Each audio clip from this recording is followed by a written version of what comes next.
Salve a todos, salve a todas. 29 de dezembro de 2023, ainda momentos finais desse ano, e vamos dar prosseguimento à leitura do livro Drogas, o Outro Lado, hoje trabalhando com o capítulo 1. Espero que estejam seguindo didaticamente, metodologicamente, capítulo por capítulo. Vamos entrar aqui no capítulo 1, que esse capítulo se chama A Viagem, e se não me engano, eu já me enganei. Eu não sei quem, se foi a Alicia ou se foi Oran. De todo modo, leiamos e já saberemos. Em busca da realização de seus sonhos e fantasias, milhares de jovens entram no mundo das drogas. Atrás dos sonhos materiais de ter, possuir, consumir, outros milhares de jovens se matam nessa loucura que se transformou a sociedade humana. Em busca de ter um tênis da moda, uma camisa de marca e outros objetos do gênero, seres espirituais se amarram e se prendem nas suaves e tênues de Maia, a deusa da ilusão. Sem a perspectiva de um futuro, jovens mergulham na violência, nos crimes e nas drogas, buscando uma transcendência material, uma felicidade ainda que efêmera e passageira.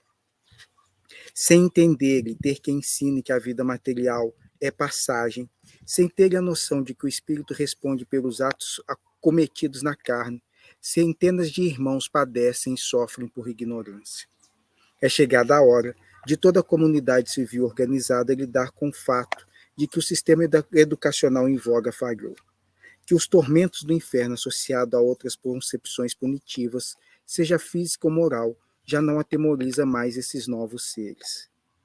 Nós estávamos falando de 2000, 2001, 2002, então isso acentuou, mas algumas marcações mais sociológicas tiveram profundas alterações. O perfil, no que se refere a alguns traços, são diferentes. De todo modo, e a grosso modo, muitas dessas coisas permanecem.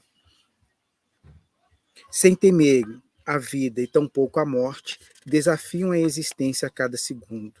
Mais do que ver neles meros delinquentes, é hora de os perceberem como seres que vos traz um novo desafio, reformular os vossos conceitos morais, espirituais, filosóficos. Esses jovens que agora vos chegam como filhos, genros, amigos, inimigos, mas sobretudo como irmãos, vêm para promoverem uma mudança, uma transformação, a do amar. Veja que não é a do amor, e sim do amar. Eles desafiam a cada um de vós para tomar consciência de vossas autodestrutividade e autoflagelação. Por trás da indolência de viciados e traficantes, se esconde seres com consciência ora nefasta, ora repleta de luz, mas tendo como características em todos eles a indiferença pelo outro. De forma que eles ajudam a promover uma transformação violenta, explícita, que não deixa nada e ninguém indiferente.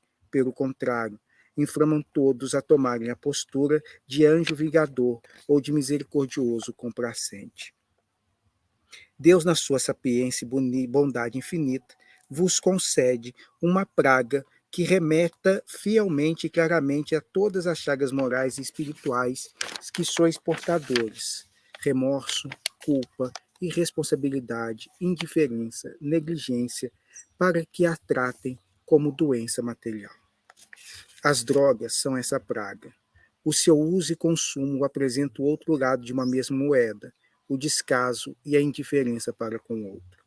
O egoísmo acima de tudo e de todos. O pensar somente em si mesmo, abandonando o próximo ao seu próprio exclusivo interesse. Dentro dessa lógica, as drogas não são apenas problemas materiais, é econômico e espiritual.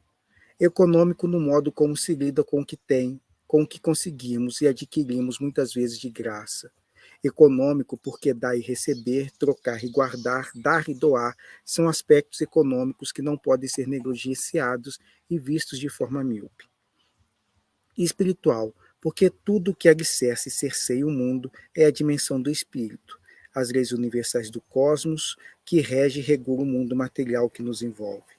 Sem Jesus em cada coração, sem Deus em cada alma, sem a noção e percepção de que somos responsáveis por tudo e todos que nos cercam e nos envolve, viverão essa falta de luminosidade espiritual. A consciência de si mesmo é a fonte para conseguir a superação de vós mesmos, para vislumbrardes a verdadeira realidade e concepção da vida e do viver. Somente assim, mediante essa viagem interior, que não se matará o próximo por causa de um carro, uma casa, um boné, um real. Somente tendo consciência da verdadeira viagem que se inicia com o nascimento, que poderemos durante toda a vida não ser enganado pelas ilusões sensórias que a todo instante está à nossa volta e à vossa frente. Agora é hora de amar. Sempre fora. No entanto, nessas horas finais é mais. Amar é a diferença entre os homens e os animais. Durante centenas de anos, acreditou-se que a inteligência era o diferencial entre os homens e os animais, sendo a razão e a inteligência sendo então a razão e a inteligência o grande estandarte do espírito. Agora, mais precisamente há 2000 anos, um ser veio nos ensinar que amar é a chave para a libertação. Durante todo esse período, cada qual teve as chances de despertar esse sentimento, sendo que ele é o passaporte para a viagem. Viagem. É assim que jovens e adolescentes descrevem as sensações obtidas por intermédio das drogas. Viagem é o termo que nós, mentores espirituais, definimos o nascimento, o autoconhecimento e, principalmente, o local para onde todos vocês se encaminham, uma nova onda, esfera vibracional. Nessa viagem, não adiantam de nada os bens que conseguiu, tão poucos que não conseguiram. Nessa viagem, não importa o seu grau de inteligência, os diplomas que obtiveram, tampouco os cursos que não fizeram e os diplomas que não tiveram. Nessa viagem, o importante é saber que se é passageiro. É estar acordado para a certeza de que tudo passa, inclusive o corpo, a mente, os cursos e os diplomas. Nessa viagem, o primordial é amar. A inteligência será avaliada por um único critério, o tanto que você ama. Amar é tudo. Não há perfeição, inteligência, sabedoria longe do amar. Este é o passaporte e a senha para a nova era que já vivenciamos. Amar. Essa é a viagem que os seres estão empreendendo de todas as formas e jeito, sem se darem conta de como e porquê. As drogas arrastam milhares de seres para uma viagem autodestrutiva e autopunitiva. É a mesma moeda vista por um outro ângulo, a mesma foto vista por outro foco. Todos em busca de amar, todos amando ao seu jeito. Por isso essa briga merece o bom combate. Estamos salvando nossos irmãos do desejo desfocado deles. Estamos tentando os levar a ver para além do que eles focam. Este é o papel emergencial de pais, educadores, formadores, religiosos. Apontar o futuro para além da realidade que estão vivendo. Demonstrar a grandiosidade de amar. A viagem é a percepção de que estamos todos no mesmo barco, rumando para o mesmo lugar. O naufrágio de um é a miséria de muitos e a dor de todos. A viagem é o início da percepção que o importante não é chegar ao porto final, e sim ramar durante a tempestade. A viagem é a percepção que Cristo despertou em Pedro, que o importante não é o lá, não é o chegar ao Mestre, e sim caminhar em sua direção, confiante a cada passada e amando a cada caminhada. A viagem é a certeza de que a viagem só ganha importância quando despertamos para o fato de sermos viajantes. E como todo viajante, seja em qual lugar que pararmos, retornaremos à pátria espiritual da qual saímos. Assim, entre correr e tropeçar, amparar é o caminho. Entre requecear e acelerar, temperar é o certo. Desesperar ou entusiasmar-se, amar é o justo. Interromper ou vacilar, ter fé é a certeza. Odiar e alegrar, perdoar é o exemplo. A viagem é o caminho no qual todos chegam, sendo a pressa, nesse caso, unicamente exaustão precipitada. Certo de que todos chegaremos, agora ou mais tarde, é que amar deve ser sempre, desde o início, desde o primeiro instante, o lema a ser seguido, nunca deixando para mais tarde o iniciar a viagem. A viagem é a descoberta de que a inteligência dos seres está em aprender a amar e aprendendo a amar sempre e mais. A viagem contará com os relatos de alguns irmãos que, despertos para uma realidade material doentia, cochilaram para o espiritual que sempre nos acompanha. Vocês lerão os relatos das experiências, os erros e acertos de cada um deles, nós. O intuito é o de impedir outros do mesmo erro. A viagem dessa nova fase que passa a Terra é coletiva. Mais do que nunca os erros e os acertos dos outros podem servir como exemplo. Mais do que nunca, desabrocha a consciência coletiva, a consciência de que tudo que somos é fruto de um processo global e coletivo. As conquistas de um são de todos e as derrotas de uns também são de todos. De uma certa forma, vocês captam essas nossas inspirações, só que cada um a compreende da maneira que está a própria consciência, sendo que será no papel de cada um de vocês que o processo coletivo se fará. Com amor e luz, Orã, 18/2/2002. Aqui,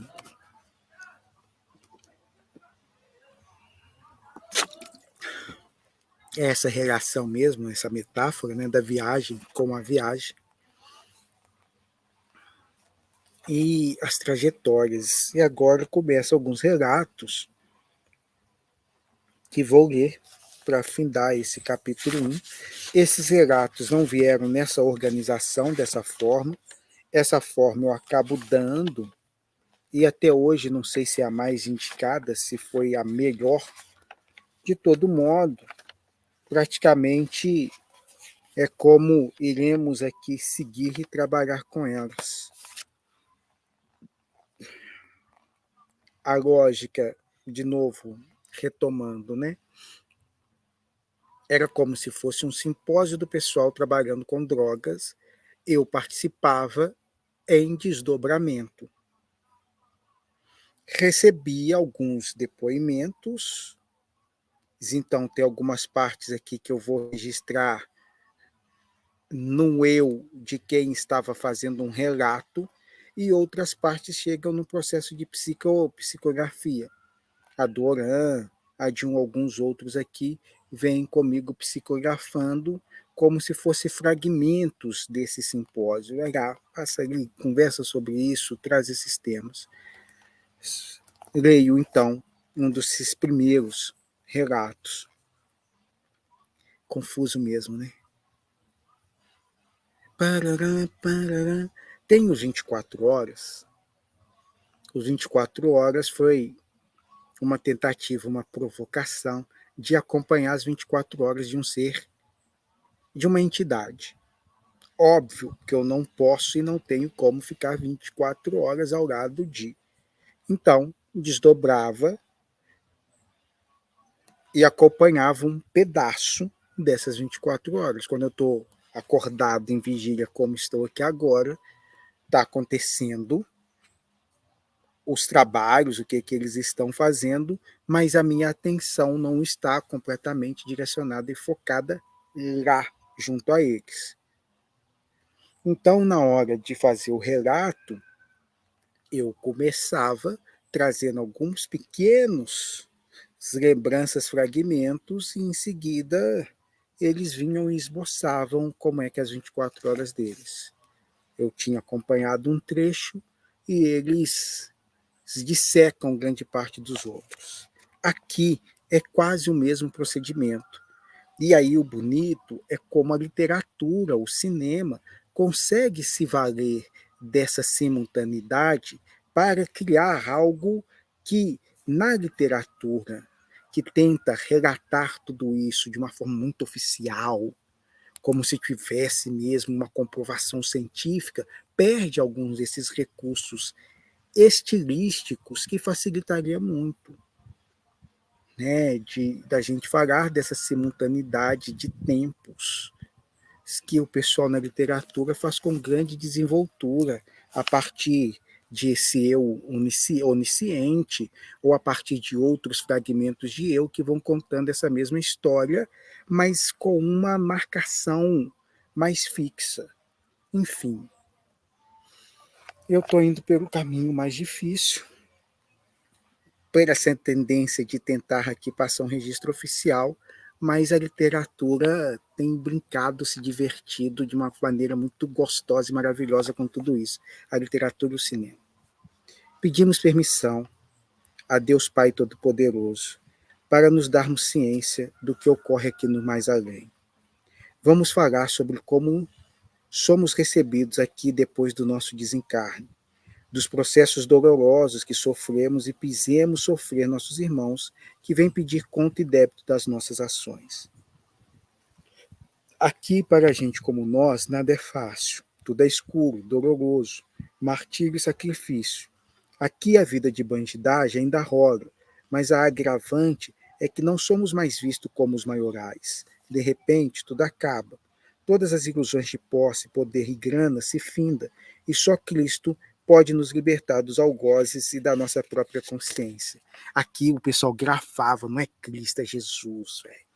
É Jesus. Os grifos do povo da editora. Enfim, o cara chamou de Cristo, fica Cristo.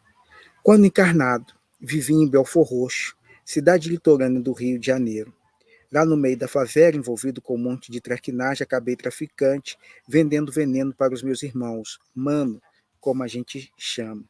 Vicei uma pá de mano, um monte de mulher, um tanto de criança, inclusive 2 filhos seguiram o mesmo caminho que o meu.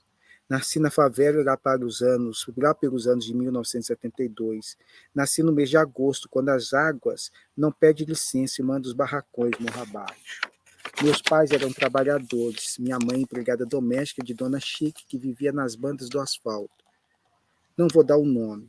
Gente fina, graúda, mãe de 3 filhos, todos estudados e formados, sendo o caçula Marco Honório, amigo meu de infância, mas que saiu desse caminho de crime e amargura, dor e miséria. Minha mãe, Dona Heloísa, mais conhecida como Dona Elô, trabalhava noite e dia para trazer o sustento para o lar. Meu pai, motorista de táxi, quando assaltado que fora, se rendera ao vício do álcool e das drogas, levando o desatino para dentro do lar. Eu sou caçula de 7 irmãos, cada um seguiu o seu caminho e fez a sua treta. Eu fiz a minha, tornei-me traficante. Assistindo às injustiças sociais dentro do meu morro, vendo minha mãe trabalhando humilhada, meu pai escorraçado, logo entendi que a vida de trabalhador não vale a pena. No estudo parei na 5ª série, fui reprovado um tanto de vezes pelos mais diversas maneiras e motivos. Logo vi que quem nasceu na favela não tem pinta de doutor. Com 8 anos já fazia pequenos furtos em mercearia para levar um lanche descolado para a escola. Num desses furtos, conheci um rapaz considerado, gente bacana, só andava nos panos. Cara estribado que distribuía farinha e Maria para quem quisesse comprar. Falou que precisava de um de menor, para segurar as pontas para ele. O salário que ele oferecia era em torno de R$ 300 para passar os produtos de um lugar para o outro. Entrei nessa na hora.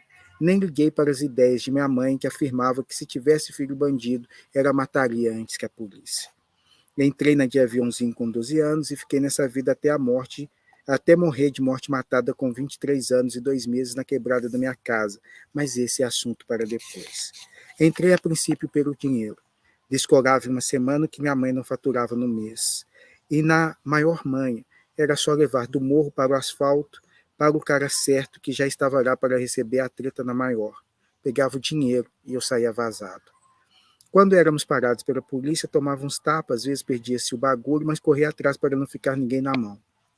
Com o tempo, os polícias foram entrando no esquema, passando a vender também, a liberar à medida que aprendiam e molham-se as mãos deles. Foi nessa licenciosidade que as coisas foram crescendo, expandindo e lastrando. Junto com ela, aumentava minha revolta, minha raiva contra tudo e todo mundo. Afinal, eu e os meus, os que vivem no morro, só queremos respeito e dignidade. No tráfico eu pensei ter encontrado a válvula de escape para essa parada e dava conta do recado. Mais tarde, nessa vida, você acaba aliciado e aliciando o que estão à sua volta. Dessa forma, voltei para dentro da escola e de aviãozinho passei a ser traficante. Você faz o seu jogo, vende seu cigarro de maconha, sua cola de sapateiro, dá para os seus manos experimentar de graça, depois cobra, mais tarde coloca para trabalhar para você. De repente, quando você assusta e está sendo temido, odiado, mas respeitado. Até quem não vai com a sua cara e quer te ver na greta te respeita, ninguém mete as caras. Nessa, eu já estava com 15 anos e comandava o ponto de venda na escola. Chegava nego lá querendo tomar o seu lugar e precisava defender o seu espaço. Começa dando tapa e soco, mais tarde furando com canivete. Quando você fura um nego e o sangue escorre em suas mãos, pode crer que dá medo, tu sente pavor, mas dá também uma baita sensação de poder, de ferocidade e de animalidade. Seu pênis cresce, você pensa que é maior do que qualquer outro cara. Você tem coragem para matar. Se sente meio Deus ou completamente Deus. Daí é um passo para atirar, metralhar, fuzilar. A vida passa a valer muito pouco, tanto a sua quanto a do outro. Qualquer motivo é motivo para pôr o ferro para fora e pôr a banca de macho. Foi nesse embalo, em busca dessa emoção, que matei o primeiro nessa vida. Era um usuário que caiu no erro de se viciar e não conseguir se manter. Cara até considerado dentro da favela, ninguém sonhava que ele tinha envolvimento com o tráfico. Precisavam fazer a dele e era a minha oportunidade de subir de posto. Para tanto, a mudança de chefe de posto para dono da banca tem que matar alguém. Esse é o pacto de sangue estabelecido por nós entre as tretas dos chefões, era o elo de compromisso e de comprovação de que era da família. Assim foi-me dada a oportunidade e eu ferrei o maluco com 5 tiros na gata. O primeiro causou dor, o segundo eu gostei. No restante eu senti um prazer quase orgástico em apertar o gatilho e ver o sangue do doido jorrando. Foi louco. Desse dia em diante, eu era o mais considerado do morro, o que enciumava os mais velhos. Quando percebi esse lance, vi que tinha que tramar contra eles antes que acabassem comigo. Marquei uma quebrada, fiz um pacto com alguns policiais e deixei a casa cair.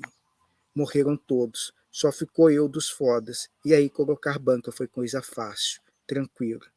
Os comparsas deles se renderam a mim, e eu acabei incrementando umas regras no tráfico e do morro. Só podia ter um líder, um mandatário, eu. Os demais ou submetiam a mim, ou estavam fora. Assim andei no morro por 7 anos, dos 16 aos 23. Ninguém entrava, saía, chegava, nascia, morria, sem que eu soubesse ou que me pedisse licença. Qualquer problema lá eu resolvia. Não dava espaço para polícia, carteira, oficial de justiça, igreja, comerciante, sem que fosse concedida por mim. Eu era o Estado. Faltou remédio, gás, luz, eu compro. Mas você me deve e eu vou cobrar. Se não me deve, não pode viver na minha terra. Tudo é meu, tudo sou eu. A criança que nasce e o doido que morre. Esse controle me dava poder e esse poder me dava prazer. Minha mãe tinha mudado. Praticamente quando dei o primeiro tiro em direção a alguém, ela saiu fora. Não sei para onde, nunca soube até outro dia. Mudou com 3 dos meus 7 irmãos. Meu pai foi assassinado de dívida de jogo. 2 dos meus irmãos cumpriram cadeia por estelionato e latrocínio. Um morreu nas mãos do Gambé e o outro é pastor da Universal do Reino de Deus. Era meu aliado, mas encontrou uma cadela e se converteu para Jesus. É de rir, não é?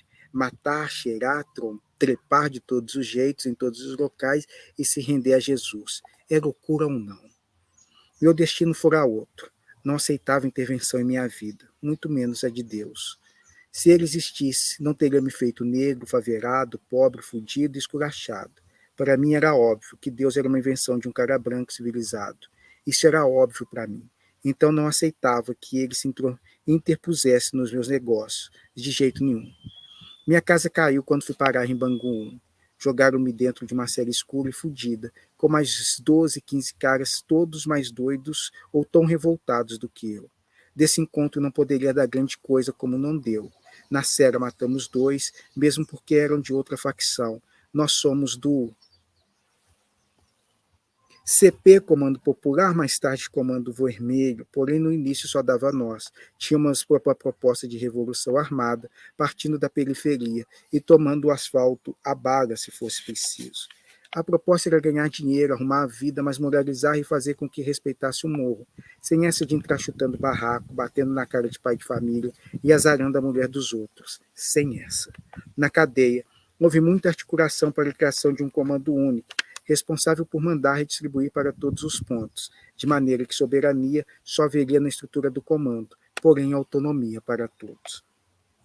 Significava que o mandante seria o comando, formado pelos líderes do tráfico mais articulados, dos que estavam dentro e dos que estavam fora do presídio. A escolha do chefe seria de forma democrática, na boa. Aquele que tivesse a melhor proposta, a melhor base, quando a casa caísse, assumia. Teria autonomia de liberar o morro, mas estaria recebendo as ordens do traficante que foi preso. Seria uma sucessão e revezamento para que não deixasse as vendas cair em mãos erradas. Geralmente, quando o chefe do morro era preso, maluco acabava vendendo para a polícia. Os ladrões comiam do nosso pão dentro da casa que nós montamos com suor e esforço. No presídio, logo articulamos fuga e peguei só 4 meses de cadeia. Saindo, fui levar a ideia para o meu morro e lá nós garantimos essa lei geral. Uma série de regulamentos que foi sendo implantada até que cada morador já conhecesse, sem precisar da gente avisar. Se dedurar, morre. Se cheirar e não pagar, morre. Se o responsável não assumir a dívida, morre também. Se roubar no morro, tiro na mão. Se reincidir no roubo, é morto. Se passar das 10 na rua, está a fim de treta. Assim por diante. Leis para dominar. Apesar disso tudo, apareceram outras facções, o que acirrou a guerra, a luta, o aumento do preço de drogas, armas, suborno, soldado, enfim, superfaturou tudo. Gente graúda lucra demais com isso, com a morte de jovens descuidados. Inocente não, porque nessa história não tem inocência. Minha casa caiu quando infiltraram um sanguessuga no nosso quintal. Rapaz considerado, construiu seu nome na moral, mas era comprado. Vacilo nosso. Numa troca de tiros com a outra facção, me fuzilou a queima-roupa sem dó. Ocupou meu lugar, até descobrir que ele tinha sido autor do disparo e da trairagem. O caguete sofreu. Uma nota de rodapé que foi feita lá atrás, eu espero que seja isso que eu tenha colocado aqui. Os nomes são fictícios, a história é totalmente real. Os nomes são fictícios, a história é totalmente real. Desencarnei aos 23 anos, em 1994-95. Desde lá venho vagando, indo de ponta em ponta atrás de um traficante para induzi-lo como agir, matar, para que ninguém seja traído como fui. Encontrei você lá na cidade dos meninos, indo atrás de um garoto de futuro que está largando essa vida de treta, e agora estou aqui, iniciando parte da minha reabilitação. Conto com Deus e a proteção de Virgem Maria para conseguir dar cabo nessa consecução da ideia. Quanto à linguagem, é de um espírito estudado, mas com tropeços morais dos mais diversos e graves. Deus seja abençoado e te abençoe. Na verdade, são mais de uma pessoa narrando esses fatos. Aqui entre nós tudo é grupal, pois perdemos muito da nossa individualidade. Assim não dá para precisar quem é quem. É uma pá de traficantes se libertando junto das dívidas que nós mesmos construímos. Assim, parte da história trata de jovens traficantes e outra dos fundadores, onde e qual são pistas que deixamos para evitar rastros e comprometimento dos mais diversos e variados. A gente comentou isso no capítulo anterior, de como é tudo muito junto e misturado. Legião é um bom termo. E aqui nos relatos, como a gente viu no direito de resposta, dos meninos trazendo rap, em outros lugares nós vamos vendo isso, é como se fosse um perfil. E a partir desse perfil, vários se identificam e trazem ali as suas contribuições. Aqui, ao longo do texto, dá para ir parando e mostrando onde estão essas trocas de fala, essas mudanças. Então, inicia com ele falando do Rio, depois passa por um outro momento no qual ele já está falando de como esse movimento se dá lá atrás, com os caras começando isso em Bangu, presos políticos com presos comuns, articulando algumas coisas, e ainda essas algumas coisas a gente não estava especificamente ainda no tráfico. O tráfico é uma leitura que vai vindo a posteriori, né? E depois o tráfico, depois as armas e todo esse desenvolvimento que hoje tem uma boa literatura sobre isso, contando esses nascedouros, esses envolvimentos, e na conversa desses caras, eles iam trazendo muito de como que se dá essa parceria, esse conluio, essas tramas, essas engrenagens.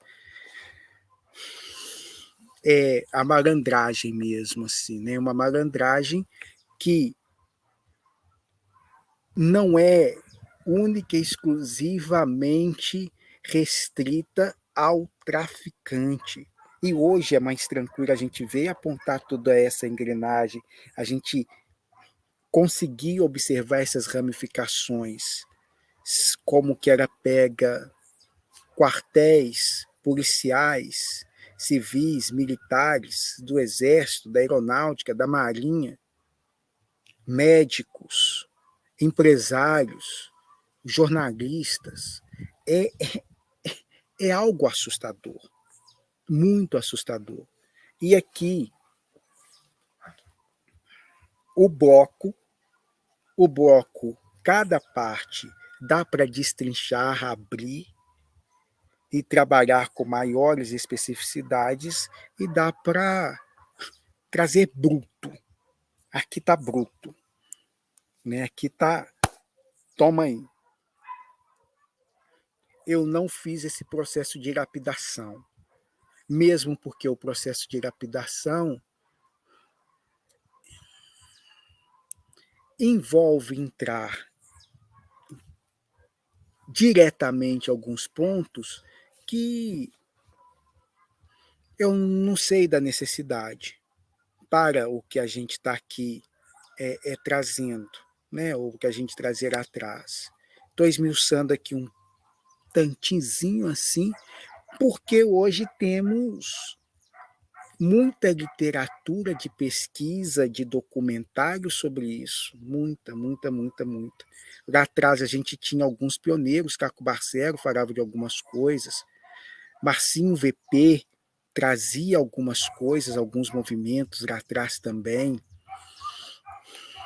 E os desdobramentos, a gente estava assistindo, né? A gente foi vendo assim, de como que isso tudo ia desdobrando, e de como que Elias Maluco, Fernandinho Beiramar, são pontas, são pequenas pontas de algo muito maior, muito mais elaborado, muito mais intricado. Um deles aqui, esse cara é Araponga. Ele, eu vou chamar de policial disfarçado, mas altamente corrupto, e viveu dessa corrupção toda. E ele ia dando alguns toques que eu ficava assim, mas gente, que isso?